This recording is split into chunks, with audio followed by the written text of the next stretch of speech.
Pemirsa, skandal dugaan pemerasan Ketua KPK Firly Bahuri semakin memanas pasca penangkapan mantan Menteri Pertanian Syahrul Yassin Limpo. Bahkan mantan penyidik KPK Novel Baswedan mengatakan kasus pemerasan ini lebih berat dibandingkan kasus korupsi Syahrul Yassin Limpo. Kita langsung akan membahasnya dengan mantan Kabarreskrim Polri Komjen Purnawirawan Susno Duaji dan pakar hukum pidana Abdul Fikar Hajar. Pak Abdul Fikar, Pak Susno, selamat malam. Iya, selamat sore. Selamat malam Mbak Api. Iya. Baik, saya akan ke Pak Susno terlebih dahulu. Pak Susno, apa tanggapan Anda ketika Anda melihat dua kasus yang tengah berjalan, satu di KPK, lalu satu lagi di Polda Metro Jaya, seakan-akan saling berkejaran prosesnya dan saling menyandera. Tanggapan Anda sebagai mantan Kabarreskrim, bagaimana Anda melihat proses ini? Dan apakah memang proses ini dua-duanya akan berjalan secara profesional tanpa ada intervensi apapun? Ya, kalau saya melihat kasus ini bukan dua ya, tetapi 4 ya. Kasus utamanya adalah kasus korupsi Yasir SYL? mantan Menteri Pertanian SYL, dan itu sudah menjadi tersangka dan jelas Pak SYL sudah ditersangkakan bersama tersangka yang lain. Kasus yang kedua, kasus senjata api. 12 pucuk senjata api sudah masuk Polda Metro Jaya. Nah, siapa tersangkanya, kemudian legal atau tidak senjata itu, dan ancaman hukuman senjata api itu kalau memang senjata api itu ilegal, itu bisa hukuman mati loh. Nah, terus yang ketiga, kasus pemerasan. Ini diduga pimpinan KPK yang disidik oleh Polda Metro Jaya. Yang berikutnya lagi adalah kasus tentang pimpinan KPK dianggap atau dinilai atau disangka atau diduga bertemu dengan orang yang terkait berperkara dengan dia. Dan ini ditangani oleh Polda Metro Jaya.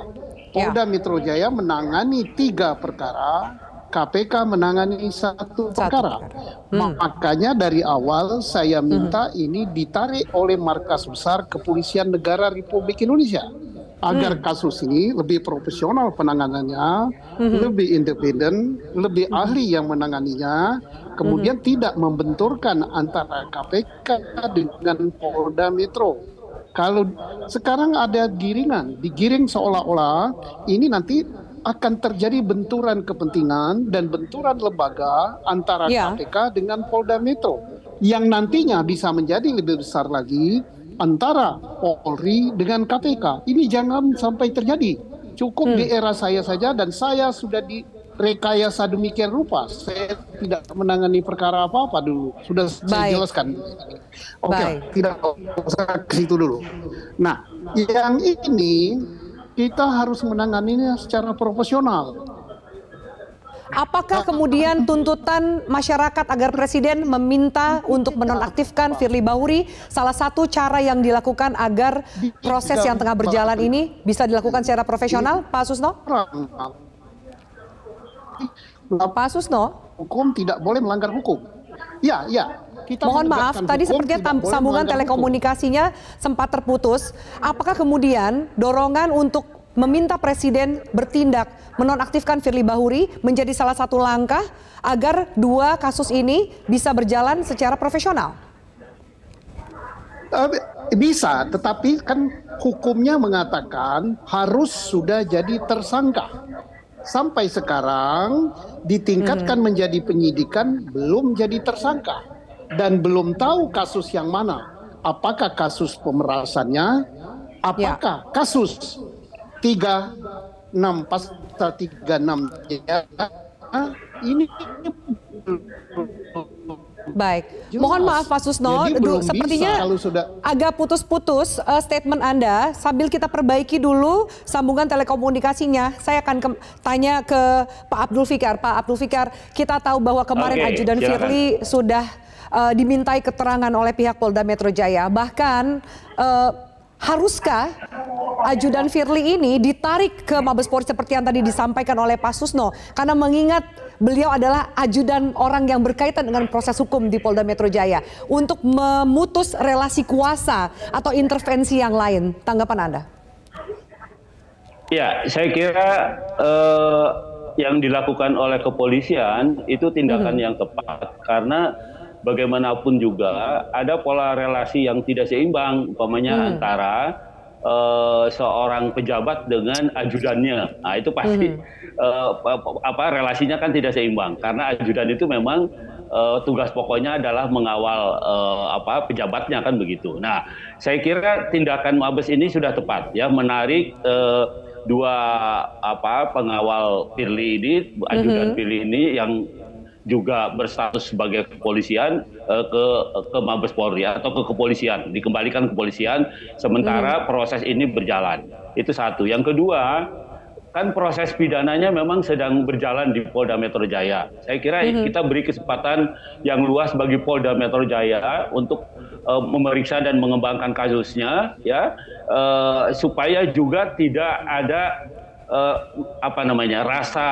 rasa segan atau rasa seperti apa gitu kalau memeriksa ketua KPK, karena itu kemudian menurut saya juga harus ada asistensi dari Mabes Polri gitu. Maksud saya kalau tidak ditarik ke Mabes, ya Mabes Polri mengasistensi langsung penanganan kasus di Polda Metro Jaya. Karena bagaimanapun juga yang menjadi tersangka ini ya, atau calon tersangka atau yang diperiksa ini adalah satu juga mantan polisi, yang kedua juga pangkatnya juga lebih tinggi dari para penyidik yang ada di Polda Metro Jaya. Jadi memang dukungan Mabes Polri sangat dibutuhkan gitu untuk menangani kasus ini. Begitu, Mbak. Baik. Kita akan jeda dulu, pertanyaan yang sama akan saya tanyakan ke Pak Susno. Kita akan perbaiki sambungan telekomunikasi kita, Pak Susno, supaya jawaban Anda tidak terputus. Kita jeda dulu, kita akan kembali sesaat lagi. Tetaplah bersama kami. Baik Pak Susno, semoga sambungan telekomunikasi kita sudah bisa berjalan lebih baik. Pertanyaan yang sama, haruskah kemudian ajudan Firly ditarik ke Mabes Polri? Karena mengingat ini ada relasi kuasa antara Firly dan ajudannya, dan ini pihak-pihak yang akan dimintai keterangan. Apakah mungkin jika ternyata ditarik ke Mabes Polri bisa membebaskan pihak-pihak yang dimintai keterangan ini untuk memberikan keterangan seluas-luas dan sebenar-benarnya, Pak Susno? Oh, itu bagus sekali ya. Pertama, Mabes Polri lebih profesional.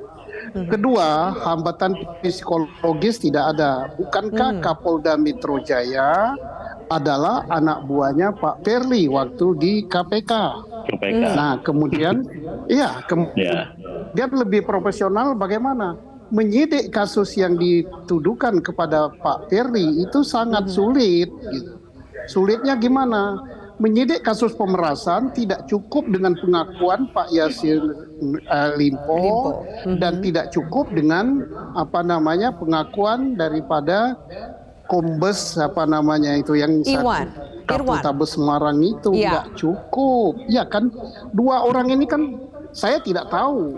Pak Yassin Limpo mengatakan diperas, tapi kita tidak tahu pengakuan kesaksian Kombesnya bagaimana. Kemudian ditambah lagi mungkin dengan saksi foto.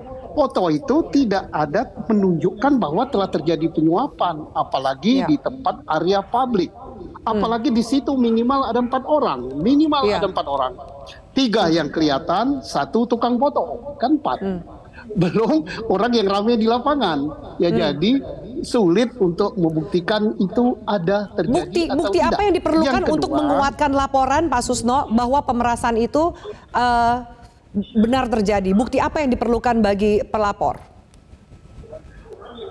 2 alat bukti yang menyatakan bahwa telah terjadi tindak pidana itu dan dialah pelakunya.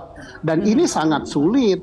Nah, karena sangat sulit, ini ada 2 kemungkinan. Kemungkinan pertama, tidak terjadi tindak pidana itu, hanya Pak Firly ingin disandra supaya tidak melakukan ini. Yang kedua, pidana itu benar terjadi tapi tidak ada buktinya. Nah, ini susah yang ini. Nah, yang kedua, pidana yang disangkakan adalah menemui orang dalam berperkara tidak boleh, pasal 36. Sekarang persoalannya Pak Firly itu menemui atau ditemui. Kan bukan Pak Yassin Limpo sedang main tenis. Tapi menemui atau ditemui, ketoh pertemuan itu terjadi dalam bukti foto ini, Pak Susno. Tapi dalam pertemuan itu apakah bisa menunjukkan bahwa telah terjadi tindak pidana penyuapan atau pemerasan. Nah, untuk itu karena ini sulit memeriksanya, saya berpendapat ini porsinya markas besar. Sebabnya kalau ini tidak baik, tidak cepat diambil keputusan, pertama kasihan Pak Yasir Limpo tersandra. Kan dia belum tentu bersalah. Kan kita harus beranggapan orang tersangka itu belum tentu bersalah kan. Pak Ketua KPK juga tersandra kalau berlama-lama. Dan nanti akan menyandra KPK-nya, akan menyandra Polda Metro Jaya, yang ini adalah notabene representasi daripada Polri, dan ini bisa mengakibatkan terjadi benturan dua lembaga. Jadi segera saja markas besar yang narik. Iya, saya minta tanggapan dari Pak Abdul Fikar soal bahwa ternyata pihak Kejaksaan Tinggi Kejati DKI sudah menerima SPDP dan jaksa sudah diikutkan dalam perkembangan penyidikan kasus dugaan pemerasan Firly. Ini apa artinya, Pak? Artinya tindak pidana itu sudah ada, sudah ditemukan. Artinya tindak pidana pemerasan itu, kalau betul ya pasalnya pasal pemerasan, itu sudah ditemukan. Karena itu kemudian Polda Metro Jaya sudah melaporkan itu kepada kejaksaan. Itu artinya. Kalau belum, itu tidak akan berani ya Polda itu melaporkan kepada kejaksaan atau memberitahukan kepada pelapor maupun terlapor. Kan tiga pihak yang harus diberitahu, pelapor, terlapor, dan kejaksaan. Itu yang harus diberitahukan. Nah, kalau itu sudah ada, nomor satu yang sudah ditemukan adalah peristiwanya. Peristiwa pidananya itu sudah ada.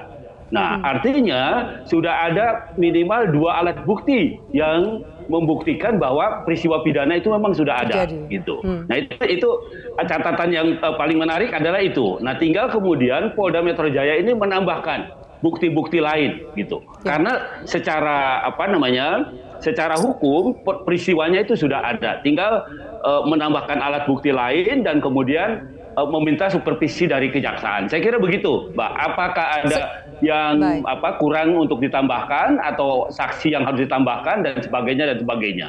Sejauh mana bahwa nanti ini sejauh mana Polda Metro Jaya akan mengumumkan tersangka? Prosesnya masih panjang atau sudah dekat menurut Anda, Pak? Dengan progres pemeriksaan dan juga sudah naik ke penyidikan, Pak Abdul Fikar? Menurut saya sudah dekat. Kalau sudah SPDP itu artinya sudah ada peristiwanya dan peristiwa itu ditarik simpulannya dari pemeriksaan beberapa saksi gitu. Walaupun kemudian tersangkanya belum ditetapkan. Karena kan urutannya begini. Pemeriksaan alat bukti, tindak pidananya menjadi terang, lalu ditetapkan tersangkanya. Nah, alat buktinya sudah diperiksa karena memang tindak pidananya sudah ada, dan itu dengan alat bukti SPDP itu sudah jelas, sudah ada tindak pidananya. Nah, karena itu sekarang tahapannya tinggal mengumumkan siapa tersangkanya. Begitu, Mbak. Baik. Pak Susno, Pak Abdul Fikar, terima kasih banyak untuk diskusi kita pada malam hari ini. Kita nantikan proses hukum yang tengah berjalan di Polda Metro Jaya. Terima kasih banyak. Salam sehat selalu. Oke, sama-sama, Mbak. Jelajahi cara baru mendapatkan informasi. Download Metro TV Extend sekarang.